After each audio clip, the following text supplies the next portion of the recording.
baik, selamat sore sahabat kebenaran yang saya kasih dalam Tuhan kita Yesus Kristus. Masih bersama saya William dalam program menghafal ayat Alkitab.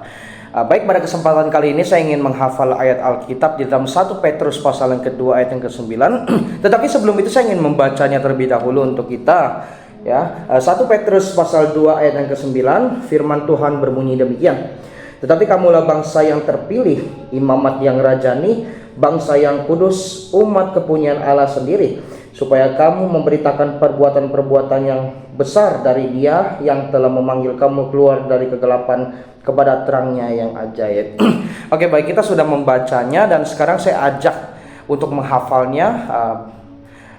Saya ingin menghafal sekarang. Saya ingin menghafal dari 1 Petrus pasal 2 ayat yang ke-9.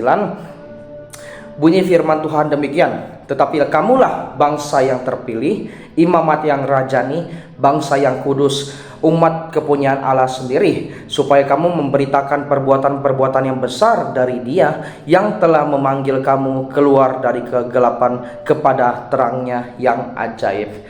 Nah, jadi perikop firman Tuhan ini sangat indah.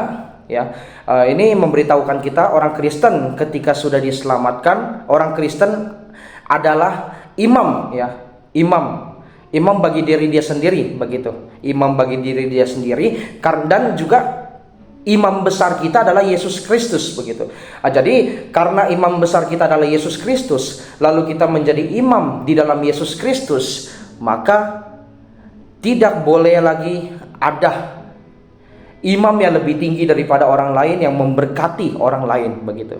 Nah, karena kita adalah orang Kristen, kita adalah imam, maka kita tugas kita ialah untuk mengumandangkan kebenaran, mengumandangkan kebenaran, bukan memberkati, karena orang Kristen adalah imam bagi diri dia sendiri dan Yesus Kristus adalah imam besar kita, begitu.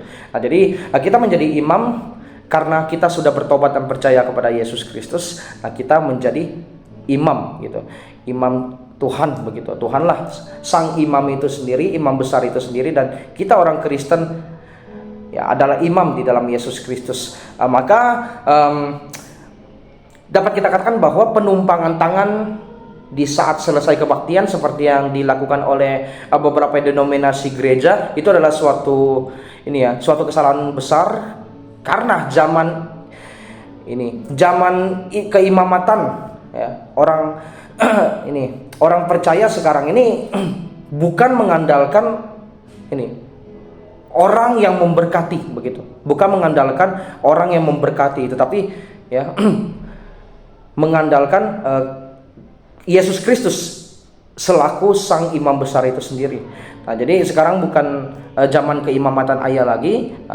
Jadi kita orang Kristen seharusnya bisa mengerti hal itu. Nah, jadi saya William, demikianlah penghafalan ayat hafalan yang saya lakukan. Semoga bisa menjadi berkat bagi Anda semua. Tuhan memberkati kita semua dan Maranatha.